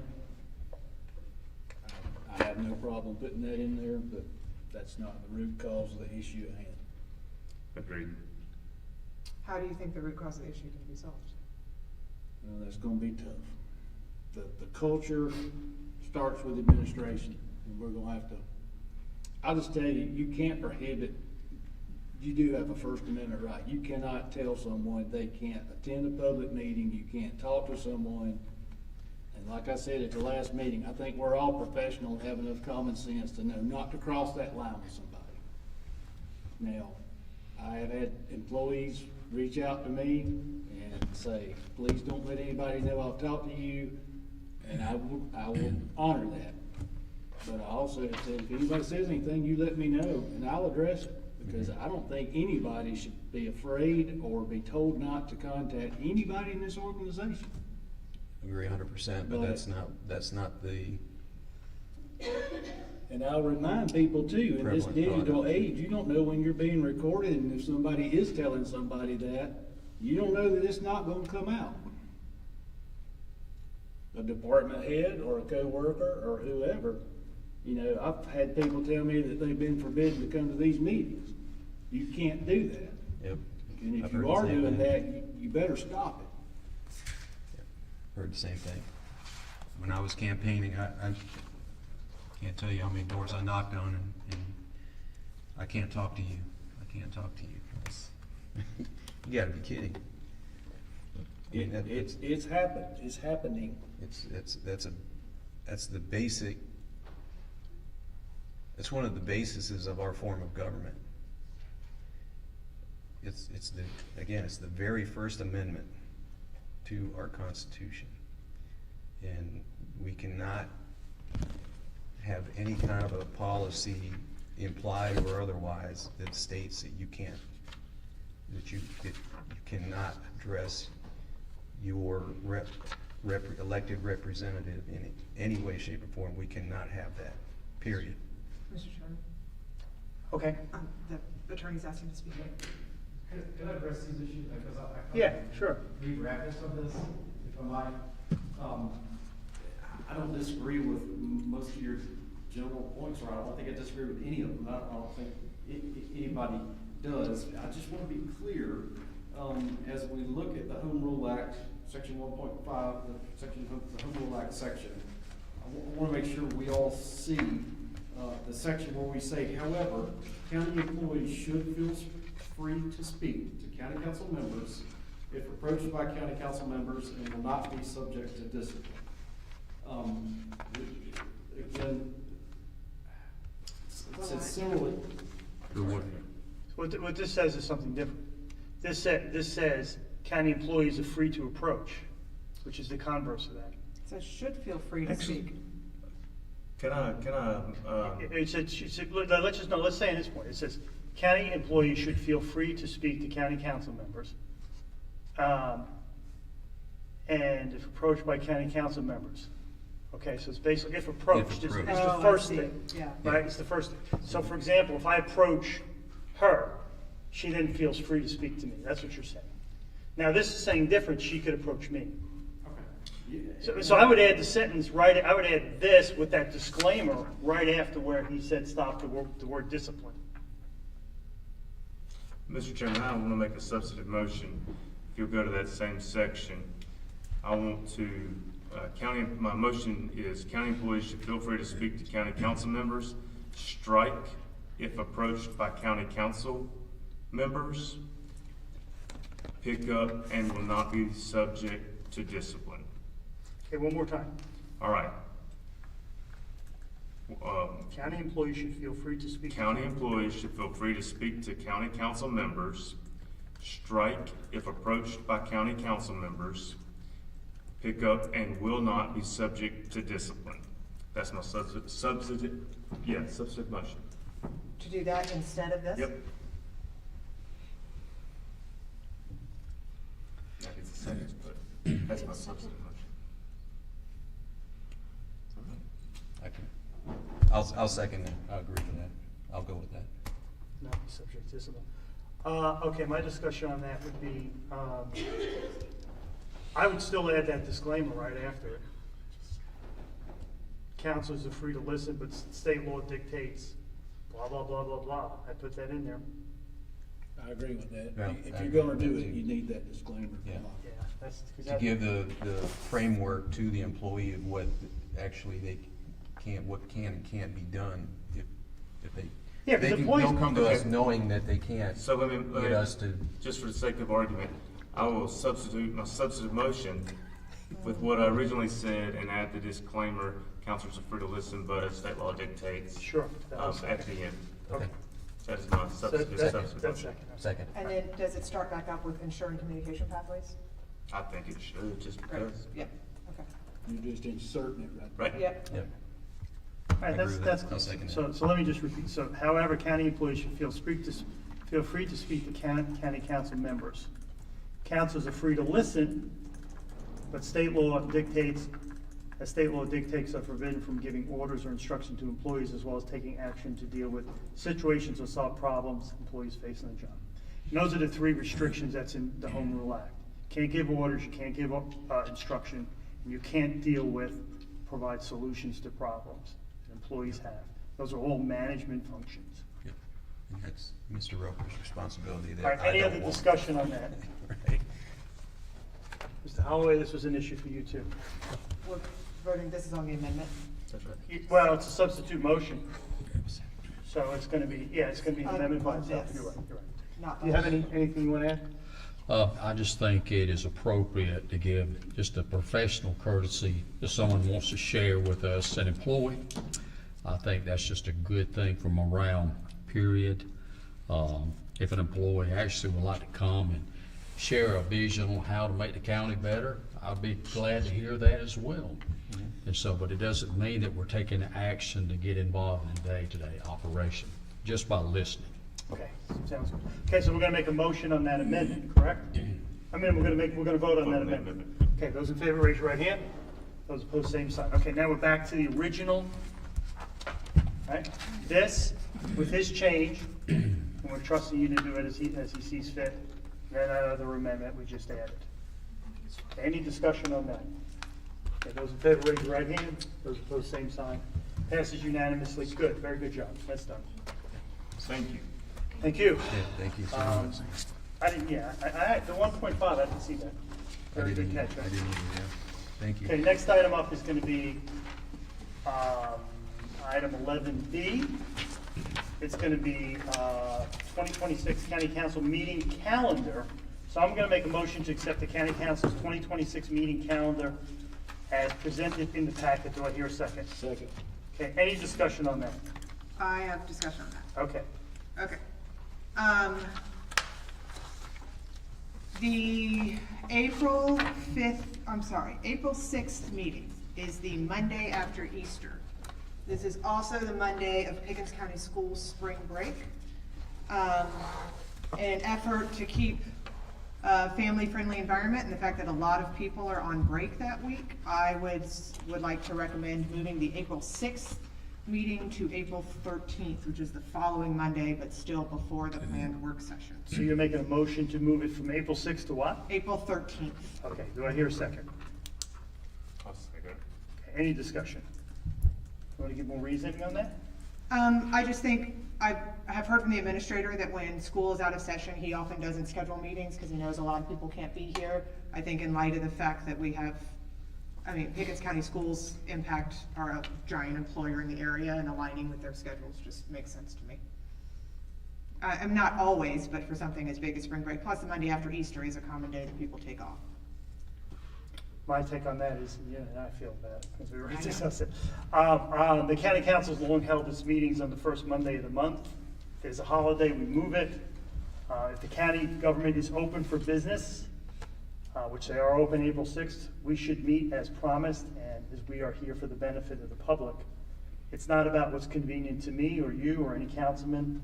By the way, April 6th is my birthday, and I will be here with bells on April 6th. So, my wife said, "You're 64, like the Beatles song." I said, "Nope, gotta meet it." Any other discussion on that? Okay, this is gonna be a vote on moving the regular scheduled meeting from Monday, April 6th to April 13th.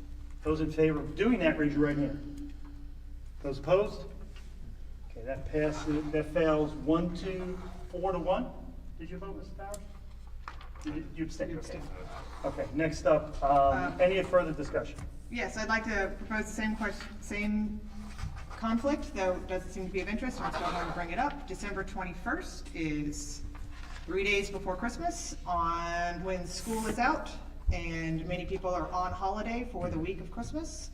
And so I would like to propose moving that one forward, which we have done in the past. In fact, my first 2 years on council, we did not meet the same week as Christmas. We moved those meetings back to back, and many counties don't even meet twice in December. So I would like to propose that the December 21st meeting instead be held Monday, December 14th. Okay. Do I hear a second on that? Second going once, twice? I'll second. Okay, you I second. will second that. Okay, any discussion on that? I'm gonna go back to the same reasoning as above, but it's worse this time, I think. The county government's open that day, and in fact, it's open Tuesday and Wednesday, and all employees work Monday, Tuesday, Wednesday that week. Some actually work on, some taxpayers actually work Christmas Eve, and some of our employees actually work Christmas Day. And I just think people out there in TV land, I think, are looking at us right now and saying, I have to work Monday, Tuesday, Wednesday, some work Thursday. And these guys don't even want to show up for 2 hours on a Monday, 4 hours, 4 days before Thanksgiving. We just look like a bunch of prima donnas. We're still doing the work. I'm We're sorry, just doing it a I different just, week. privileged prima donnas. I'm gonna be here December 21st. I don't appreciate the name calling. We are doing the same amount of work, just at a different time. I said I feel like a prima donna. Okay. If I vote, that's how I would just, nope, I don't support it. Okay. Employees will be here that day, we should be here. Any other discussion? Okay, so the motion is to move the meeting from Monday, December 21st to December 14th. Those in favor, raise your right hand. Those opposed, same sign. Okay, that fails again. 1 to 4 to 1. Okay, we're back to the original motion, the original calendar. Do I hear any discussion on that? Okay, those in favor of approving the calendar as presented in the package, raise your right hand. Those opposed, same sign. That's 4 to 1, it passes. 4 to 1 to 1? Yes, 4 to 1 to 1, that passes. Okay, thank you very much. Okay, next item up is, let's see, 11C. It's going to be administrator and attorney annual review format for 2026 and going forward. Okay, so the county government council has 3 employees that were required to review annually. The county administrator, the county attorney, and the county clerk. We don't have a formal evaluation sheet in which we fill out and put our words down on paper. So it was suggested that we create one. So I would like councilors Linville and Holloway to work with the staff in creating that. The attorney's review is coming up on or before March 2nd, I believe. Correct. Right? And then the clerk, I think, is June. And then the administrator's next review will be next December. So try to get back to us by February with a recommendation on that. I don't think there's anything to vote on here. I mean, I think what we could do is, if you want to provide input of what that sheet should look like, or that evaluation, we can do that. If anybody wants to provide councilors Linville and Holloway with input on that. What I would like is 2 things, if you could. 1 page. Nobody wants to be filling out anything that's longer than 1 page. You don't really need to put goals on there because we do the goals every 6 months. Maybe pros and cons, whatever you want, whatever you think is best. A few questions. If you can have 1 generic sheet, that would be great. If you want to create one for the 3, each of 3 years, you can do that as well. Depending on how much work you want to do. That's my take. You don't have to listen to me. That's just my take. Anybody else have any input on what that should look like? You manage and review people, yes. Do you want to be part of it? I'll send you, I'll be more happy to send you what I would love to see. I would appreciate that, thank you. Is 1 page feasible, or does it need to be bigger? Well, I mean, she's right, you do this for a living.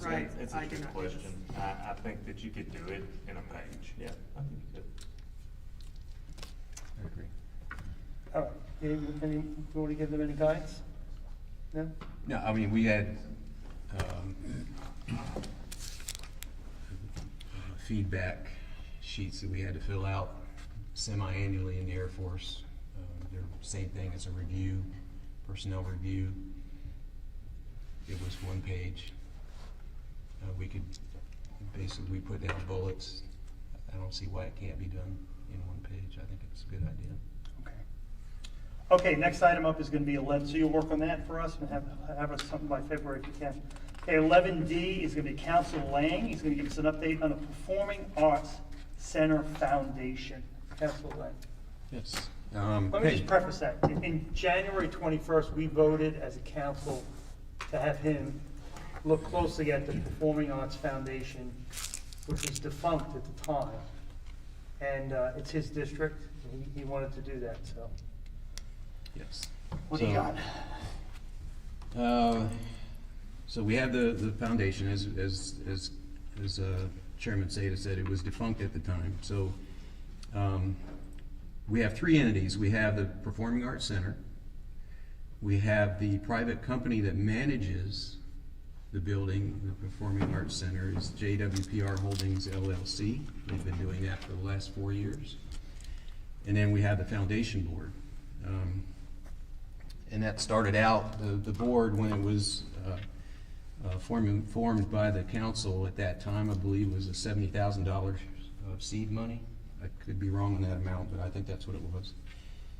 Last year, this time, the foundation had, give or take, $15,000 left in its account.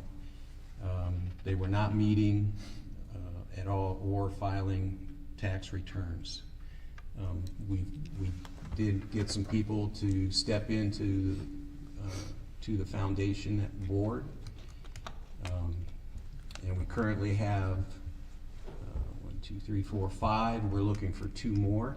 I talked to chairperson earlier today. She thinks that they have another person that's going to be willing to come on in January. That would still leave 1 position open. So I would put it out there that if that's something that you think you would like to be involved in, I would highly encourage you to apply for that board. Subsequently, with them not meeting as a board and not filing their tax returns as required, they were suspended by the state. And it owed the state and the IRS, federal IRS, lots of money, thousands of dollars. The foundation hadn't filed their tax returns since 2020. It just appears that they've suffered just gross mismanagement for the fact that they went defunct, right? So, working with the new foundation board members, we gathered bank statements and created a ledger for each of the last 5 years, and we gave those records to a tax preparer. Those tax returns are now complete and have been sent to the IRS. The IRS said they will take 16 weeks to do the review and to come up with their proposal. So we're waiting on that to come up. And they were also filed with the state. The state owed the foundation owed the state $4,000, according to the state, for failure to file fees, and they settled that with the state for $600. And so the state reinstated the license for the foundation. They are re-registered and functioning now as a legitimate foundation. They're waiting to receive notice from the IRS for the failure to file and what that fee is going to look like. The foundation has worked with the county administration to get access to the Performing Arts Center. We met with the LLC a couple weeks ago now, I guess. And that's one of the issues that we talked about, so we're working on that, providing them keys. We also talked about their mail, being able to receive mail at the location at the Performing Arts Center. So we're working on that also. Do you have a status on? Yeah, I sent you an email earlier today, but building maintenance tells me that they'll have a mailbox with a key mounted there tomorrow. Okay. And what about the keys and the access codes? Those keys are the same, so I'll give them to them at the same time. That's one of the things we're able to figure out at that meeting, is that they haven't changed the access code and they haven't changed the keys. Right. So we have keys, we know the access code. Okay, awesome, great, thank you on that, thank you for your help with that. So as I mentioned, there's a couple remaining seats, possibly one of those is filled. And there's still more work to do, but I think we're getting there. This is a lot of work, getting all that information with the bank accounts and everything, and getting all that put together in a ledger and sent off to the state and to the IRS. So I commend the new foundation board members, for the work that they've done so far, but we're not quite done. So that's where we are currently. Any questions on that? The only thing I want to make clear is that you mentioned at the beginning, there are three entities there. There's the Performing Arts Center, which is the building, which is what the county owns. And then you have the management company, which the county has a contract with them to manage, and they're putting the shows on, and they're functioning, they've been functioning. And then you had this foundation, which was, I don't know, maybe Mr. Bowers could talk about it, or Mr. Roper. Years ago, when you made a donation to the museum, or you made a donation to the Hagan Mill, or you made a donation to Performing Arts, it kind of went into one account. And what happened was they were forced to create 3 different accounts and 3 different foundations or fundraising entities. And they all have it, right? The museum's got one, the Hagan Mill has one, and then the Performing Arts Center now has one. And that's what this foundation was. And I think the seed money was about $68,000 that the county gave this foundation. And they worked with the county at the time, which was managing the building. And I think they were also working a little bit with the new company, and then the wheels just fell off. And Mr. Lang has been looking into it. But when I looked online for the Performing Arts Foundation, it used to be expired, but now it's up and running, so it's been reinstated. So there's a lot of progress. I mean, I have some big questions about it in general, but are we going to put all them? I know we're analyzing all the nonprofits at some point, right? We're looking at all the relationships we have with the county-run, the county-owned building nonprofit partnerships. That's correct. Okay, is that to get to a big conversation where we put them all in front of us and talk about it, or are we just?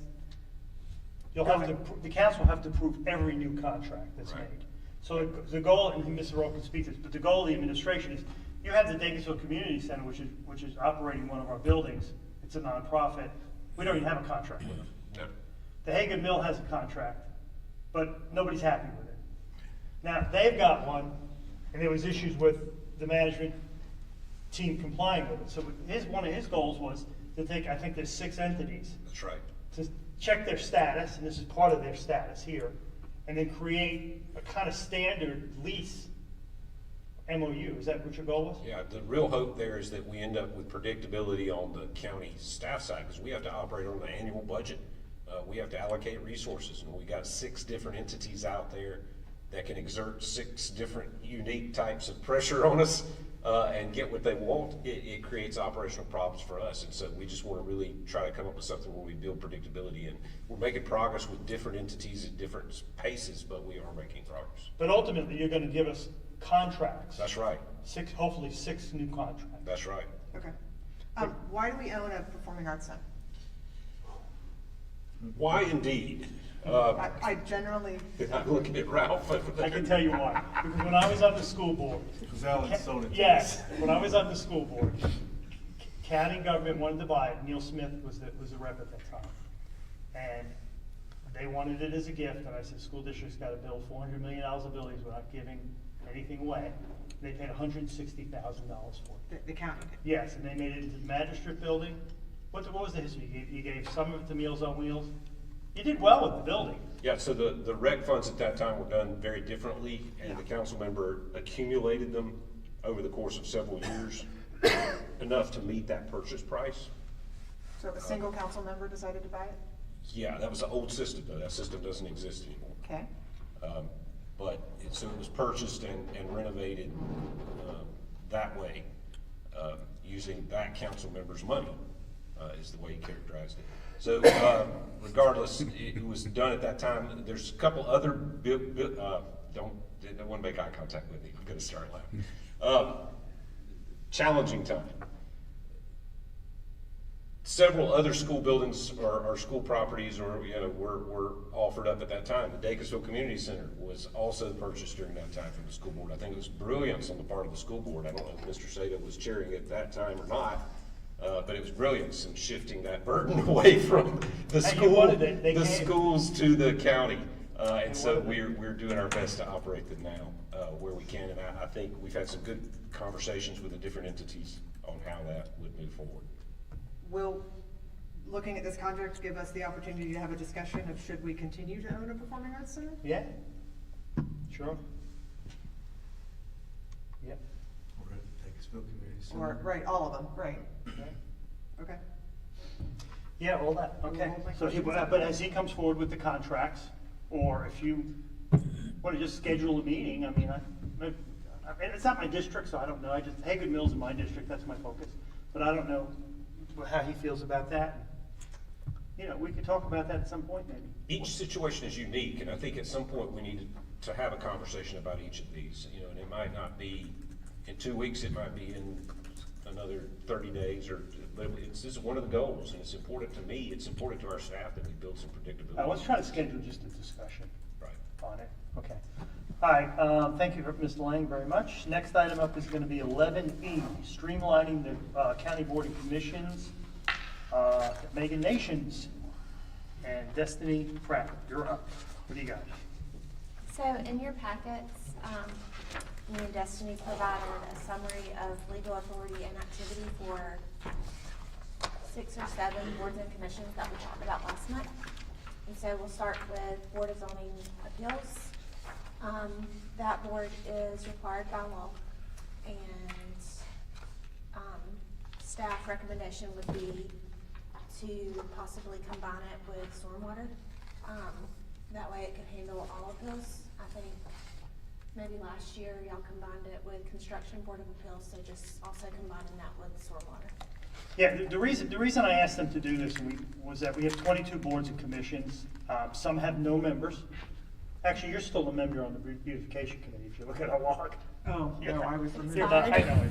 And there's some people on there that really aren't on those boards, but they're listed at that. And then there's some boards that just haven't met for years. There was one by 7 or 8 years. So we just asked the county attorney and the county clerk to actually look at recommendations of streamlining some of these and bringing us up to speed on what and whys in some of these committees. So let's just take one at a time. The Board of Zoning Appeals, you're recommending that it be combined with stormwater. If we were going to do that, how would we do that, Destiny? So with this one, I believe it was created by ordinance. It's, So this one was enacted by a state law. So with this one, we would just need to create an ordinance where we combine it with the Board of Appeals generally.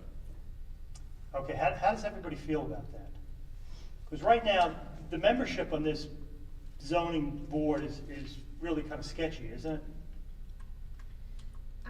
yes, there are, almost 4 expired seats on Yeah. that board, so it needs to be. So if we gotta combine them, we're gonna have to, so it really would just be like an appeals board for those 3 functions. And we'll just, and then at that point, we combine them, then we'll just go out and we'll find, what is it, 7 people? I believe so. 7 is what the One law for would each require? district and one at large. All right, so we'd have to go find 7 people. To make a singular zoning appeals that has stormwater, zoning, and there was a third one. wasn't there? Construction. Construction zoning, yeah. And state law allows those 3 to be under one. Okay, perfect. So I'm gonna make a motion that we task the administration to come forward with, I mean, you have to sort things out because there's different ordinances, something that's gonna wrap all that up for us to, in one vote. Or be 3 votes, right? Probably 3 readings. So I'm gonna make a motion to order the administration to do that. Do I hear a second? Second. Okay, any discussion on that? Okay, those in favor, raise your right hand. Those opposed, say so. Okay, you're gonna work on that. Okay, next up is, Next is beautification committee. So in 2021, y'all passed a resolution to name it Keep Pickens County Beautiful with Palmetto Pride. It is not required by law. It was created by resolution, and staff recommendation would be to dissolve it. It's hard to maintain members on that board. and when's the last time that board's met?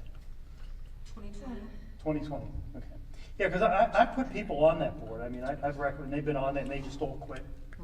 Because and you were on there. Councilor Linville was on there. It just didn't seem to have any authority, it didn't seem to have any, Well, I was on it when Like it you- still had a staff member. When the and it staff has no member staff left, member That's now, when it yeah, so. became hard to do. So I guess I'll be the one. Can I just make a motion to get rid, do I need to just use a 1 vote to just delete it? This one's a resolution, so it would be one. Okay, so I'm gonna make a motion to eliminate that board, that defunct board. Do I hear a second? Okay, any discussion on that? I'll say the discussion, I get a lot of my constituents are very concerned about the care we're doing for the environment, and this was one way to talk to them about it, and it feels awful to get rid of it. But part of the problem is it lost what it used to do. It used to go to all 3rd or 4th grade classes in all of the schools and teach about trash pickup. And there's a Keep South Carolina Beautiful that gave funding through it to do litter cleanups, and it had a lot going for it that all was lost in COVID and then lost when it lost a staff member. So I will vote to dissolve it because we can't do anything right now, but I hope that this gives us, that this doesn't prevent us from coming up with some way to continue. We've all talked about having litter on our goals. that's my We issue. need some kind of committee with some teeth in it, purpose, goals. We need to reform it. So I can vote to dissolve it just so that it doesn't sit on Megan's book and we don't have people continue to apply for it. But I think we should continue to have it as a goal for 2026 to figure out how we're gonna get the people who are interested in environmental cleanup and litter control and give them some real teeth and ability to get some real work done. Because I think people want to do this and they care, we just haven't structured it correctly yet. Mr. Roper? Thank you. I think the comments you're all making are spot on in terms of the effectiveness of this mechanism, this way of doing it. I think the board's frustration through the years is that they would volunteer their time and their energy and they had zero authority. Yeah. So that being said, I think finding an avenue for volunteers is very important. And I will tell you that I just met today with an update with Jamie Burns, our Communications and Engagement Director. We're going to roll out a comprehensive litter strategy on January the 1st, and it's going to include how to bring more volunteers in, how to integrate with environmental enforcement, a better online reporting tool. This is not the end of our anti-litter strategy, it's the beginning. This is getting rid of a vestige, in my way of thinking, on a system that no longer exists. Yeah, the way I envision it is, let's say we had 4 litter control officers, and one of them would be assigned to trash. And we get prisoners, we get people, was it PTI, is what it's called? PTI. Yeah, the judges sentencing them, and you have this regular labor force coming through. And then you have people regularly volunteering, and you say, okay, by the way, let's create a board for you regular volunteers, and here's a budget. Now this is up and, that's the way I would envision it. But I think it has to start from in-house in the administration. I agree. So, okay, any other discussion on that? Okay, those in favor, raise your right hand. Those opposed, same sign. Passes unanimously. Okay, next item up is the Sedgwood Tax District Board. So Sedgwood Tax District is required by law. Once created, it must function for its stated purpose, which is street lighting for the Sedgwood neighborhood. The county may dissolve by ordinance after all financial obligations are settled, and to get rid of that board, it would require 2 ordinances. One, to end the millage and transfer remaining funds, which would require 3 readings, and then the second ordinance would be to formally dissolve the district, which would also require 3 readings. And then Councilman Holloway requested the actual ordinance, and I'll email that out to council. Okay, the reason I requested them to look at this is this board has not met in 8 years. Yes, So I was like, sorry, I forgot to mention that. Yeah. It has not met since 2017, 2018. Yeah, so I was like, what's going on here? Now, Council Holloway, this is in your district, it's pretty complicated. Do you need more time on this, or what? I actually need to locate some individuals, maybe in the neighborhood that is familiar, and have a conversation before we move as far as changing the financial end of it. But obviously, 8 years of no activity signifies the lack of a need for a board. So I would talk to them and then talk to them about options. Yes. Maybe the board is there for the once in a million times that you need a decision from them, but I don't know. I don't, it's not my area, but you have to sort that out. Yeah. Okay. Is it worth having a first reading while we're discussing it, just because it takes 3? Or is there not Just enough? let him deal with it, I think, that's my feeling. Do we know how much money is sitting there? Ralph? Do we know how much money is sitting in this fund? From what I understand, I get more information, whatever we collect in taxes, the treasurer just sends it to someone at the Sedgwood tax district. That would be kind of my concern. So somebody I don't know thinks that about it. factually, I haven't researched it, but that's my understanding of what the treasurer does, is whatever's collected, he sends over to the Sedgwood authority. So so that would imply that since 2017, money's been going to a bank account that no one's been checking. Right. That's why I was like, we gotta look at this. Yeah. That's my understanding, I have to research it, but I don't think we hold it. Yeah, so basically what it is my understanding is you got a neighborhood that has some lights in it, Yes, and instead of an HOA or Duke Power paying for those lights, that's correct. they created a special tax district to tax everybody in that district, in that neighborhood, to then pay for those lights. I mean, this would almost be an HOA function to me. And I would be willing to bet there's an HOA that's meeting, and on their, they're getting a check from the county. Yeah, And Okay, that's you have how to look they're paying into for maintenance. Yeah, look into and find out what's going on in the. Okay, next thing is gonna be WorkLink. So WorkLink, I think we left the last meeting, council wanted to know if a council member had to serve in that seat or if a citizen could serve. And I spoke with, the interim executive director today, and it has to be a council member. Okay, and why do we have to have a council member on this board? To maintain federal funding. Mr. Chairman, I'll be more than happy to serve if it pleases the rest of council. Yeah, we have boards and commissions tonight, we'll put you on there, how's that? Because right now you've got, you're on ACOG, right? Okay, so you're gonna do double duty there, okay. All right, next is the tourism board. I think that board was actually phased out in 2017, for some reason it was still showing up on sheets. And that prompted me to add to the list. Okay, next is Economic Alliance Board, the last one. That Stormwater got merged with. Oh, that's Yeah. right, that's right, sorry. So Economic Development Alliance, it was created by ordinance. It is not required by law. It is a public-private partnership for economic recruitment and marketing. They meet quarterly, so 4 times a year. They serve as an advisory board to Alliance Pickens. The county authority may amend, restructure, or dissolve by ordinance. And we got a recommendation from Ray Farley, and he would like to leave this a 17-member structure unchanged. He feels that broad representation is beneficial, and he supports the current model, but will follow council's direction. It is a 17-seat member board. There are 6 council appointees, 6 to 7 private sector utility seats, Clemson University and Tri-County Tech seats, and then municipal association seat. Great, okay, what are your thoughts on this one? This is a pet peeve of mine, okay. My thoughts on this is that to respect Ray for what he thinks is important to be represented. That said, council alone gets to appoint 6, Yes. right? So maybe we can reduce the number that council appoints and leave him all the other representatives if he Don't we wants there. appoint all of them? You do, I guess by districts, District 1 through 6 council seats, and then there's non-governed seats.